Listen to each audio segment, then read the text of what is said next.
اور پھر خاص طور پر انسان رزق کے لیے دعائیں کرتا رہے، کیونکہ سارے خزانے تو اللہ کے پاس ہیں، وہ جب جس کو جتنا چاہے عطا کر سکتا ہے۔ اس کے لیے نبی صلی اللہ علیہ وسلم کی سکھائی ہوئی مسنون دعائیں بہت ہی بہترین ہیں۔ نبی صلی اللہ علیہ وسلم ہر روز صبح فجر کی نماز کے بعد یہ دعا پڑھتے تھے، اللہم انی اسألک علما نافعا ورزقا طیبا وعملا متقبلا۔ اے اللہ، میں تجھ سے علم نافع، طیب رزق یعنی پاکیزہ رزق اور مقبول عمل کا سوال کرتا ہوں، یعنی ایسے عمل کی توفیق دے جو تیرے ہاں قبول ہو جائے، تجھے پسند آ جائے۔ اور اس کے ساتھ ساتھ انسان کو حرام سے بچنے کی دعا کرنی چاہیے۔ اس سلسلے میں آپ صلی اللہ علیہ وسلم نے جو دعا سکھائی وہ ہے، اللہم اکفنی بحلالک عن حرامک واغننی بفضلک عمن سواک۔ اے اللہ، اپنے حلال کے ذریعے حرام سے میری کفایت فرما، یعنی مجھے اتنا حلال دے کہ مجھے حرام کی ضرورت ہی نہ رہے،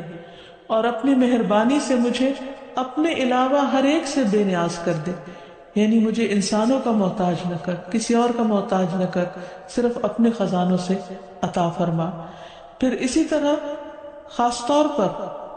بڑھاپے کی زندگی کے لیے وسعت رزق کی دعا کرنی چاہیے، کیونکہ جب انسان بوڑھا ہو جاتا ہے تو اس کے اعضاء کمزور ہو جاتے ہیں، وہ اپنے لیے خود کچھ کمائی نہیں کر سکتا، وہ دوسروں پر ڈیپینڈنٹ ہو جاتا ہے، تو اس وقت وسیع رزق کی دعا سکھائی گئی۔ فرمایا اللہم اجعل اوسع رزقک علی عند کبر سنی وانقطاع عمری۔ اے اللہ، جب میں بوڑھا ہو جاؤں اور میری عمر ختم ہونے لگے تو میرے رزق کو وسیع کر دے۔ اور اسی طرح اپنے لیے اور اپنی اولاد کے لیے وسیع رزق کی دعا کرنی چاہیے، جیسے ابراہیم علیہ السلام نے دعا کی تھی، ربنا انی اسکنت من ذریتی بواد غیر ذی زرع عند بیتک المحرم ربنا لیقیموا الصلاة فاجعل افئدة من الناس تہوی الیہم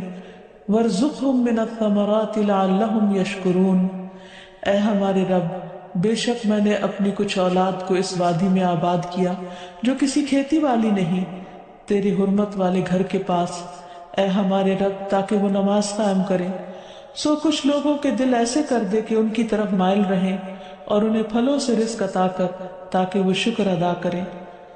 تو اس میں ہم دیکھتے ہیں کہ ابراہیم علیہ السلام اپنے بچوں کے لیے روحانی رزق کی دعا بھی کر رہے ہیں، جذباتی محبت کی رزق کی دعا بھی کر رہے ہیں، اور پھر اس کے ساتھ ساتھ جسمانی رزق کی دعا بھی کر رہے ہیں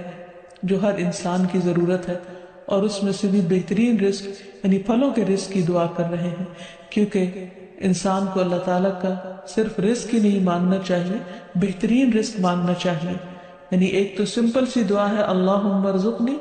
اور پھر ورزقنا وانت خیر الرازقین، جو سورۃ المائدہ میں اللہ تعالیٰ نے دعا سکھائی ہے، اور ہمیں رزق دے